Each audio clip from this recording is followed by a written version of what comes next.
Hello everyone, welcome to are tutorials. Friends, ఈ వీడియోలో మనం జలావరణం అనే టాపిక్కి సంబంధించిన ప్రాక్టీస్ బిట్స్ని చూద్దాం. దీనిలో క్వశ్చన్: నీరు ఆవిరిగా మారే ప్రక్రియ, దీన్ని ఏమంటారంటే బాష్పీభవనం. నీరు ఆవిరిగా మారే ప్రక్రియ బాష్పీభవనం. నెక్స్ట్, వర్షం కురవడంలో ఇమిడి ఉన్న ప్రక్రియ ఏమిటి? ఆన్సర్ ద్రవీభవనం. నెక్స్ట్, మంచు, పొగమంచు, వడగండ్ల రూపంలో నీరు భూమి మీదకు చేరడం. ఆన్సర్ అవపాతం. నెక్స్ట్, అవపాతం రూపం కానిది ఏది? మబ్బులు. నెక్స్ట్, అత్యధికంగా నీరు బాష్పీభవనం దేని ద్వారా జరుగుతుంది? ఆన్సర్ సముద్రాలు, మహాసముద్రాలు. నెక్స్ట్, అత్యల్పంగా నీరు బాష్పీభవనం దేని ద్వారా జరుగుతుంది? చెట్ల ద్వారా.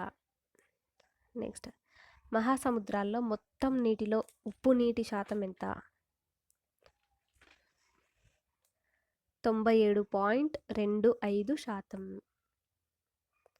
నెక్స్ట్, మొత్తం నీటిలో మంచినీటి శాతం ఎంత?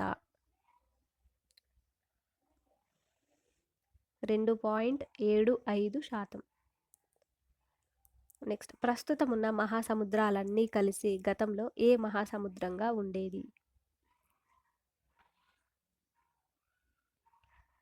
పాంతాల్సా అనే మహాసముద్రంగా ఉండేది. ప్రస్తుతం ఉన్న మహాసముద్రాలన్నీ కలిసి ఇన్ని వాటిని జతపరచండి. సో దీనిలో మహాసముద్రాల నేలలోతు, వీటిని నిమ్నోన్నత స్వరూపాలతో జత చేయడం. సో దీనిలో ఫస్ట్ ఖండతీరపు అంచు, ఇది 200 మీటర్లు. నెక్స్ట్, ఖండతీరపు వాలు, ఇది 200 నుంచి 3000 మీటర్లు. నెక్స్ట్, మహాసముద్ర మైదానాలు, ఇది 300 నుంచి 6000 మీటర్లు.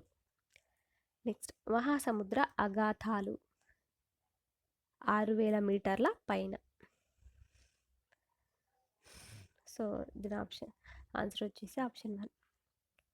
నెక్స్ట్, ముడి చమురు, సహజ వాయు నిక్షేపాలు లభించే మహాసముద్ర నేల ప్రాంతం. ఖండతీరపు అంచు. నెక్స్ట్, సముద్ర అగాధ ధరలు ఏర్పడే ప్రాంతం లేదా ఉండే ప్రాంతం. ఆన్సర్ ఖండతీరపు వాలు.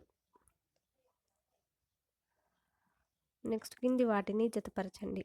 సో ఇక్కడ నిమ్నోన్నత స్వరూపాలు విస్తీర్ణ శాతంతో జతపరచడం అన్నమాట.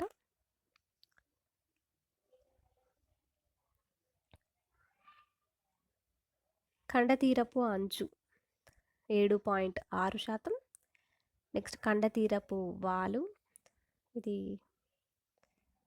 15%. నెక్స్ట్, మహాసముద్ర మైదానాలు, ఇది 76.2%. మహాసముద్ర అగాథాలు 57% వరకు. నెక్స్ట్, అతిపెద్ద మహాసముద్ర అగాథం, ఛాలెంజర్. నెక్స్ట్, అతిపెద్ద ఖండతీరపు అంచు గల ప్రాంతం,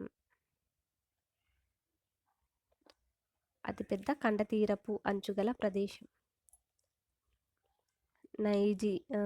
సైబీరియా. నెక్స్ట్, ఛాలెంజర్ లేదా మెరియానా అగాథం లోతు మీటర్లలో ఎంత? 11,022 మీటర్లు. నెక్స్ట్, సమాన సముద్ర లోతు గల ప్రాంతాలను కలుపుతూ గీయబడే రేఖలను ఏమంటారు? ఐసోబాత్లు అంటారు. నెక్స్ట్, సాధారణ లవణీయత అంటే 1000 మిల్లీలీటర్ల సముద్ర జలాల్లో 35 గ్రాముల ఉప్పు ఉండుట. నెక్స్ట్, ఒకే లవణీయత ఉన్న ప్రాంతాలను కలిపే రేఖలను ఏమంటారు? ఐసోహాలిన్స్. ఒకే లవణీయత ఉన్న ప్రాంతాలను కలిపే రేఖలను ఐసోహాలిన్స్ అంటారు. నెక్స్ట్, సముద్ర తీరానికి కొంత ముందు వరకు నీరు వస్తుంది. సముద్ర తీరం నుంచి నీరు కొంత లోపలికి పోతుంది. ఇవి వరుసగా పర్వవేల తరంగాలు, లఘువేల లఘువేల తరంగాలు. నెక్స్ట్, ఉష్ణ ప్రవాహాలకు సంబంధించి సరికాని వాక్యం ఏది? ఉష్ణ ప్రవాహాలు ఇవి ఖండాలకు తూర్పు వైపు నుంచి ప్రయాణిస్తాయి, కరెక్టే. ఇవి భూమధ్య రేఖ నుంచి ధృవాల వైపు ప్రయాణిస్తాయి, ఇది కూడా కరెక్టే. ఇవి ధ్రువ ప్రాంతాలను వేడెక్కిస్తాయి, కరెక్టే. నెక్స్ట్, ఇది గ్రీన్లాండ్ ప్రవాహం, సో ఇదొకటి తప్పు. సో ఇదొకటి ఉష్ణ ప్రవాహాలకు సంబంధం లేనిది కాబట్టి ఆన్సర్ ఆప్షన్ 4.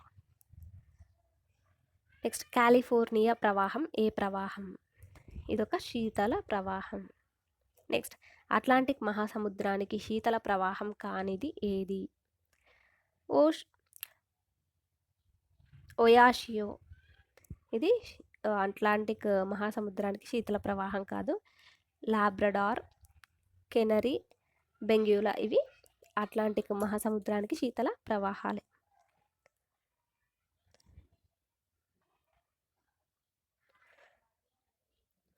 నెక్స్ట్, అత్యధిక అత్యల్ప లవణీయత గల సముద్రాలు. అత్యధిక అత్యల్ప లవణీయత గల సముద్రాలు. అత్యధిక లవణీయత గల సముద్రం మృత సముద్రం. అత్యల్ప లవణీయత గల సముద్రం బాల్టిక్ సముద్రం. Thank you for watching this